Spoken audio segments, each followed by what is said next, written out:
So it's Friday, June 13th, right? Yes. And I'm on my way up for 2 nights up in my research area. I haven't been up there since the accident, which was about 40 days ago. So, hoping to check some game cameras and do some hunting. And this is a 1-year anniversary to when I actually had my first sighting, the main incident that started all this stuff. So it's kind of a big deal. You know, it was exactly a year ago that I know that there was a Sasquatch in that valley. And so if they are sort of seasonal, migratory, or maybe certain ones are and certain ones aren't, I don't know. But I know for certain that they were there this time last year. So I would imagine that there's gonna be some there. I mean, I think that they're always there, but especially this time of year, I know that they're gonna be around somewhere in that area. So I'm not going up alone. I got my wife, my daughter, Gracie. and Royce. Hi. Oh, and Bailey. Bailey.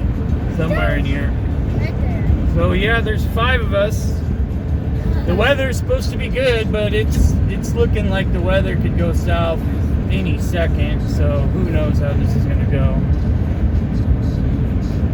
Anyway, this mission of research was a trip I'd been planning for a long time. I'd always said I'd be up there for the 1-year anniversary to my first sighting. So when my wife asked me what I wanted to do for Father's Day, I told her I would be spending Father's Day weekend in my research area. She then told me I would have to include her and the kids in this plan. So I didn't have high expectations of this becoming an overly successful mission with the wife and kids in tow. I knew I wouldn't be going to the deep and darkest depths of my research areas. I couldn't expect my wife and kids to endure the climbs needed to get in and out of these places. I accepted that this was a family trip, and in that acceptance, I preconceived this research trip being uneventful, not a trip with a strong likelihood of big discoveries. But I was wrong. By the end of this camping trip, I will have several big discoveries to show you. And quite possibly my biggest discovery thus far as a Sasquatch researcher.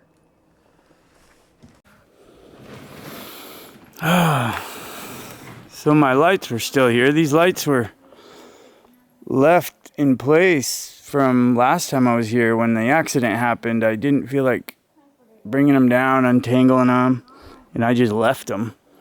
And they're still here. Let's see, I got them plugged into this portable battery right there.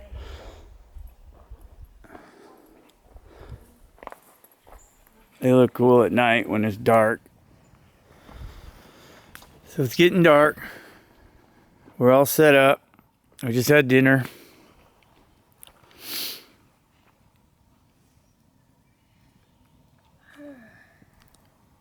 And just a little bit ago, I was hearing something off in the distance. I don't know what it was, but I heard it over and over again, but it was really far away. It could have been like an elk, possibly. Maybe a coyote, but it didn't sound like a coyote. So I'm really hoping for some howls and screams. And I know that my wife and kids are too. Yeah, no, thank you. No. You don't want a bunch of howls, Abby? No, I already don't like being out here very much. You don't want to listen to Sasquatch scream through the woods in the middle of the night? No thanks. I want to sleep tonight. Well, I'll wake you up if they start screaming. Thanks. No, thanks. Well, this is the exact campsite that they've walked in before, so Be ready. So, my wife has Sasquatch wine. When in Rome, Where did that come from? Angie, Aaron, and Kaden got it for me for Christmas. I saved it for just the occasion. Look at all this food. I think we brought too much. I always overpack for everything. But it's better I to be brought overpacked. enough food for probably like a week. It's better to But- be overpacked than underpacked. Yeah, you never know. Maybe one of us can break a leg and get stuck up here for a week and We got enough food. won't starve to death. It's the Yeah. longest day of the year. The sky, I don't know. Yeah, it comes out in the video. See, the sky is still lit up and it's like 9:50 something right now. It's basically 10 p.m.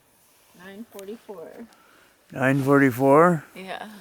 Yeah, and it's still, if we were up at my campsite up on the mountaintop, it would probably be completely daylight up there right now. That's crazy. There's Bailey looking for her leg. Where's the girl? Where's the girl? Where's the girl? Where's the girl? Where's the girl? Where's the girl? Bailey has her Sasquatch. See, Bailey's got Sasquatch on too. Yeah. Hey! Hey, stop it. She's got her bandana. She's being crazy right now. Her ears are so cold. Come here. Hey. Where's the girl? Sasquatch can probably hear that bark. They're probably wondering what the hell is that. It's echoing through the whole room. Yeah, I know. Alright. So it's almost pitch dark, but there's still a lot of light in the sky, considering it's well past 10 now. Kids are going to bed, so it's going to get quiet now. Hoping to get some howls. I got some projectors set up just for the hell of it.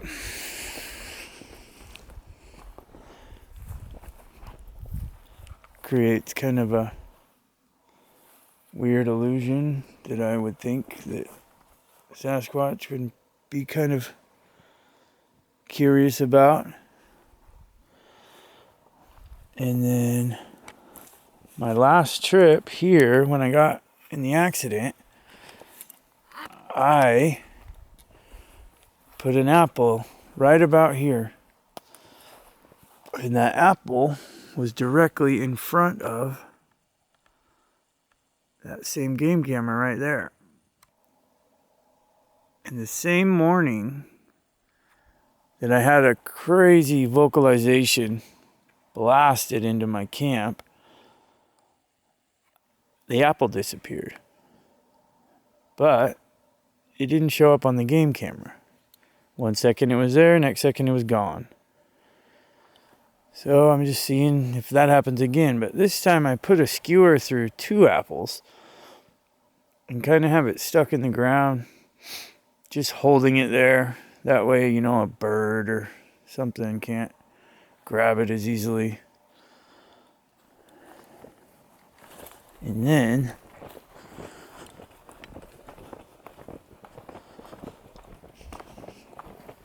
over here I have an apple and a tangerine, and they are being guarded by that game camera. You know, I don't have high hopes for this at all, but just something. I mean, if they disappear, they disappear, you know. If that can happen again, that just proves to me, I mean, I'm already confident that the Sasquatch can somehow go in front of game cameras without being photographed, as crazy as that sounds to most sane people. They really can. I mean, I saw Les Shroud had that same experience in Alaska, and I was kind of skeptical when I saw those videos. But I was skeptical, but at the same time, I do trust Les Shroud wouldn't hoax something like that. So I believed him, but I, had to have a little skepticism. But now that it's happened to me, I know it's real. And really, I just want to see if I can get it to happen again. I don't think there's any chance in hell that a Sasquatch is going to come pick up an apple and allow me to get footage of him on those game cameras. Not unless he wants me to get footage of him. But if I can somehow prove to whoever, to the world, that they can come in front of a game camera and remove things without being photographed, I mean, it's going to be a lot to prove that, but if I can get more and more documentation of them doing that, that's a step in the right direction. So that's what I'm trying to do. So the incident of the disappearing apple, I have SD cards of that camping trip. That's the camping trip where I was in the accident, where I got ran over. And that footage is going to be made into a video. I've had too much going on. I haven't had a chance to get that made. But that was a pretty crazy experience. I have had fruit disappear in front of game cameras before. I'd come back to check on the game camera and the fruit would be gone and there would be no footage that explained where the fruit went. But this incident with that apple, it disappeared in front of a game camera when it was directly beside my tent where I was sleeping. And I was woke up by a very weird sound, a sound that I had heard many months prior. Same exact sound was screamed at me and my dog when we were in a canyon. We were crawling out of a canyon. And that same sound woke me up, got me out of bed, and, I just started my morning. And when I noticed that apple was gone, I immediately checked the footage, and there was nothing to explain where that apple went. It was there one second, gone the next. And so that was a pretty crazy incident. I didn't really know what to make of it. But, it happened. That's really all I can make of it. And it kind of showed me that a lot of the fruit that has disappeared in front of my game cameras, it probably didn't just rot. There would have been evidence of that. And so it really is showing me that these beings, I don't know how they can do it, but they seem to be able to come in right in front of a game camera and do whatever the hell they want without being filmed or photographed. I can't explain it, but it seems to be the case.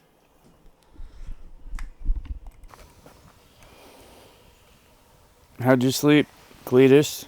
Good. Somehow he didn't get hot, which I think is crazy because I got hot. And How'd you sleep, hon? Not so good. Yeah, you did. How'd you sleep?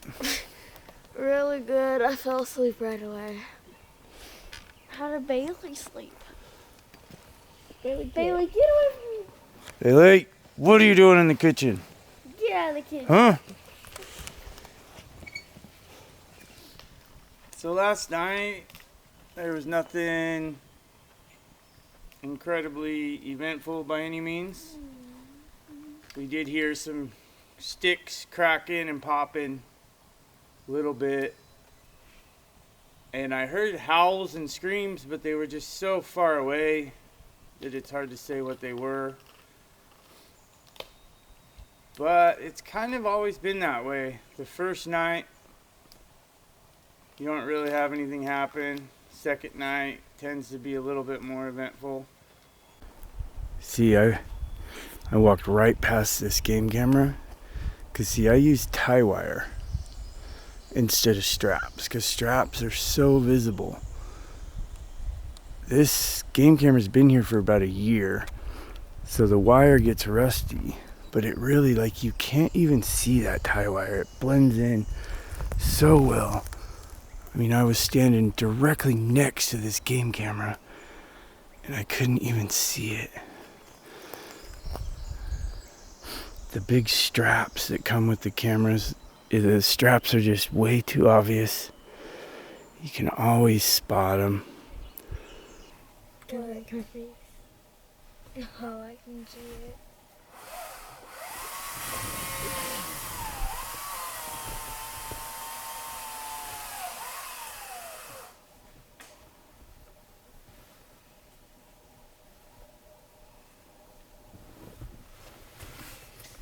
Yeah, this road, when I first made this campsite, that was all trees and brush. I've completely opened this back up. And it's interesting with the game camera, it showed that nobody has been down here since I was here last. So it's a really remote campsite, really hidden. So that's a new tree break. Definitely was not here last time I was here, and that tree is up in the air. You're talking 75 feet to climb up there and break that thing off. It looks like it was a dead tree though, because it should be green still, but it's not. So I think it was a dead tree and it got snapped off. And then look, right here, boom, that's a green one, snapped off, even higher, right by each other. Tree break 1, tree break 2. And I didn't stop and make videos yet, but the whole ride through here, this is Tree Break Alley. The whole drive through here, I was finding sign all over, new sign, but this one just caught my eye because, like I said, there's a tree break there still attached, and then jump right here, tree break there still attached, and then you jump right next to it, and that's a tree that was topped, you know, and they're all separated by about 10-15 feet, and they've all been messed with. So here's a tree way up high. It got topped, and here's a new top growing out of it. And then you jump over about 15-20 feet. This one got topped, and there's the new top growing out of it. And then you jump over 15-20 feet.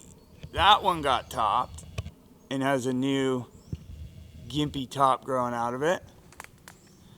And you go right next to it. That one got topped. It has 2 gimpy tops growing out of it. And then you go right here. This thing has 2 squiggly weird tops growing out of it because it got topped long ago. And then look right here. That tree got topped. Probably a recent top because it doesn't seem to have a new top coming out of it. And then right in here, it's hard to see, but that one's been topped. Doesn't seem to have a new top. It's kind of hidden in the branches.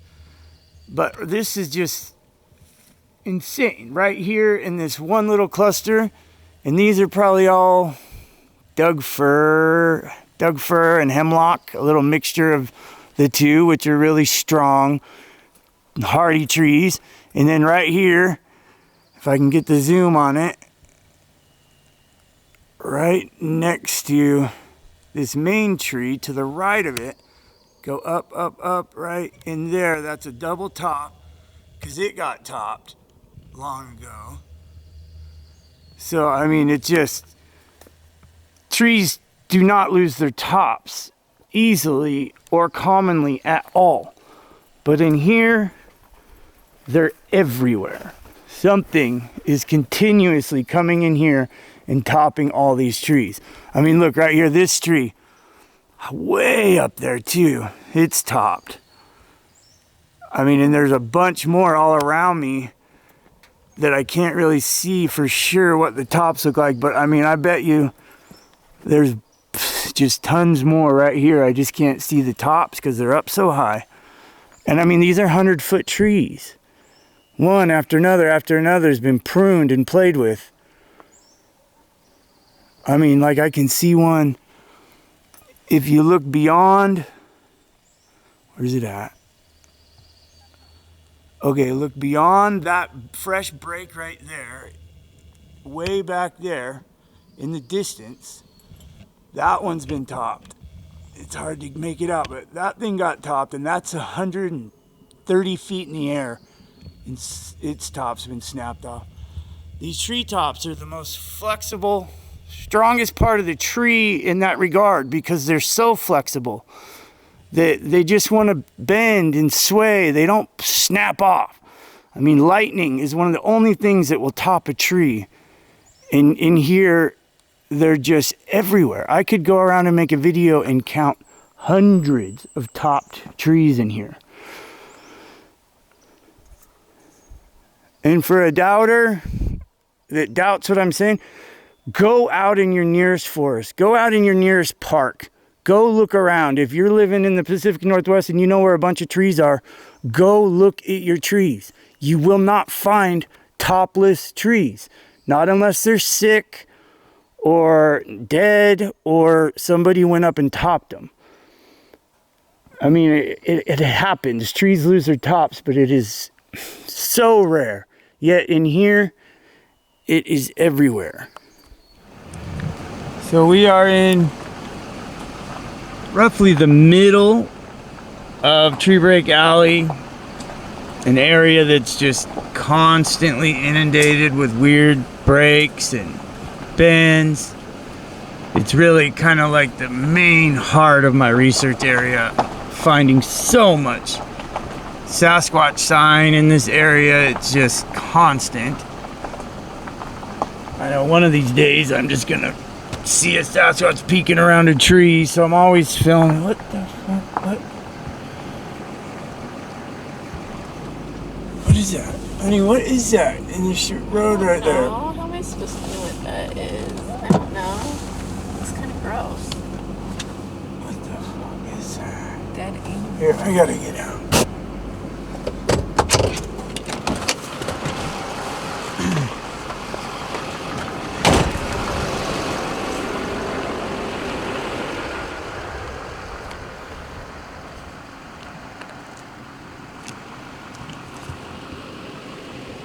What the fuck is that? What?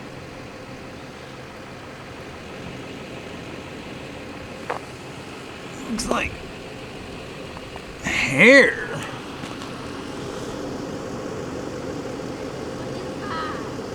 I don't know, it looks like hair.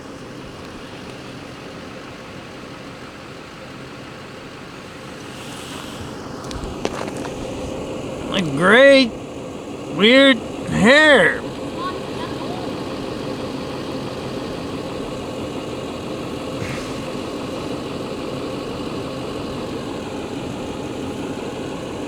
What the fuck?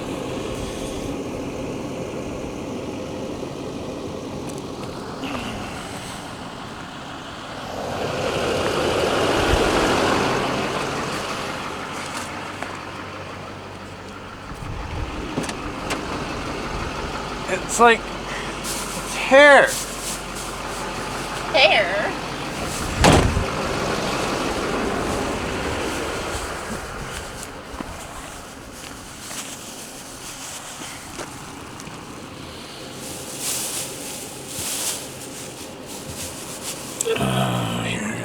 I gotta put this down. So, this stuff looks like human hair, but it's way, way thicker, way more coarse. It's almost like as thick as like fishing line, but it's gray and black. There's even brown in it.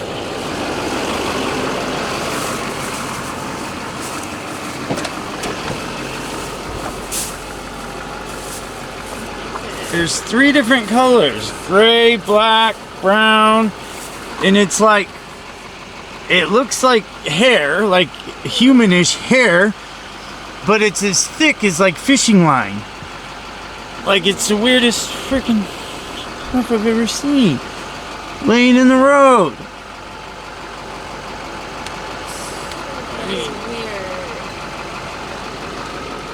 Look at it. Here, don't put your fingers on it. It's weird. It's thick. Super thick. It's like fishing line thick. But I mean, it looks like human hair or horse hair. Like, I don't know. I don't know what the hell that is.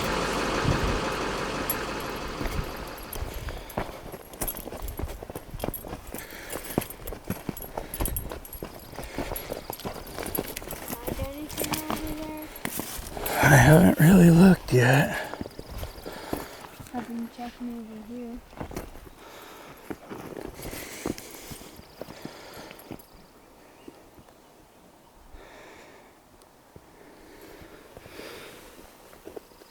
Is this the one where you found it, or is it the other one over there where you found it?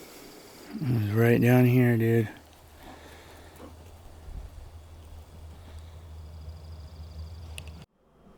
So exactly 1 year prior to the day, this is where I stood on a cloudy day and watched a Sasquatch traverse through this lower valley. And this is where it all began for me. This is what led me to everything. The upside down trees and this whole obsession with Sasquatch started right here, exactly 1 year prior to the day.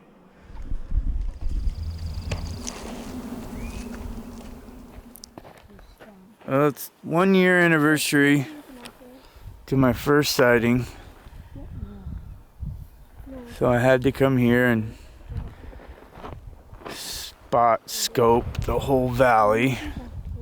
I had hopes of some weird coincidental fluke that I would see one again today. Don't throw them. But no, it hasn't happened yet.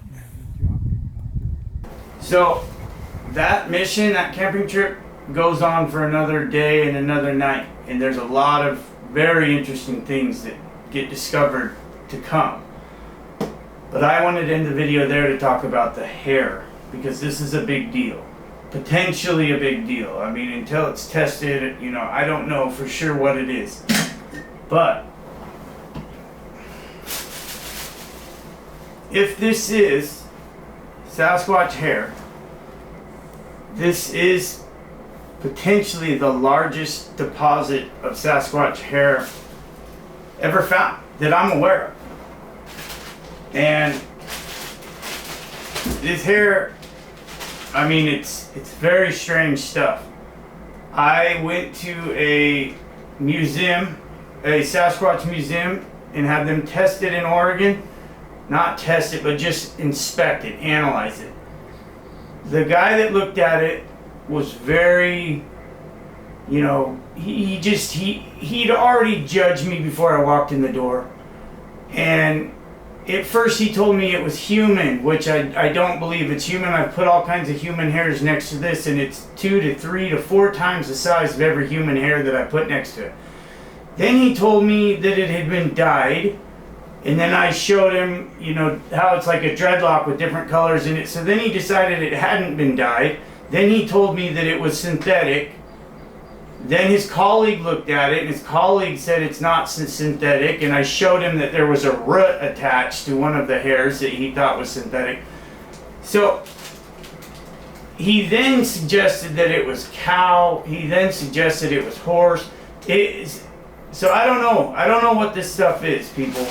I just know that where it came from is an area that's inundated with evidence of Sasquatch. And this came from right in the middle of the main heart of my research area. So that in itself is pretty telling to me. Obviously, I'm going to have to get DNA testing. Obviously, I'm going to have to pursue this. But it's a big deal. It's a potential huge deal. And so I'm ending the video here because I wanted the video to be about the hair. The other discoveries to come in the next video are pretty cool stuff. Pretty amazing stuff. But the hair, I mean, is a big deal. The hair needs to be talked about. I'm gonna pursue every avenue of testing available. I'm gonna do everything I can to find out what this stuff is. If it is Sasquatch, you know, this is a major discovery. The closest thing to a body that I could ever want. And this is my studio. This is a room on top of my house. This was always meant to be sort of my office, my man cave type place. But you know, now that I'm doing this channel, this is my studio. It overlooks the Columbia River Gorge. It's a pretty amazing little room. I built this room all by myself from the ground up, designed it, everything, every square inch of this room I built by myself, let me add. So I'm pretty proud of this little studio. There's going to be a lot to come in this studio. I'm hoping to do interviews in here. I'm eventually, this is all temporary, but this is where all the magic will happen. Everything that goes on with my channel will go through this room. And I want to start interviewing people that have had experiences, and then I want to go out with them and investigate the areas where they had their experiences. This is all stuff that I'm trying to put together. I'm really trying to grow this channel into something, you know, one step at a time. But this is my studio. I made a video about building the studio that I'll probably put on the channel at some point. But welcome to my studio headquarters of nwyetiquest. Please share this video with people. This is a discovery, a potential discovery that people need to know about. You know, I don't want to get too excited about it until I know for sure what it is. But, I mean, this is a lot of hair found in a really weird place. And I have a picture of the back of a Sasquatch that a friend of mine sent me, whose color of hair and everything is identical to this. I mean, it's and I'll try to get that picture in with this video just to show you. It's pretty crazy. So I'm pretty excited. You know, obviously I might be setting myself up for some big disappointment with this stuff, but until I get that disappointment, I'm pretty excited about this discovery. So thanks for watching. Watch for video 2, because the other things that get found on this are pretty weird. Pretty cool, and it really kind of unbelievable, the other discovery that gets found on this particular 2-night trip with my wife and kids. So tune in. Thank you.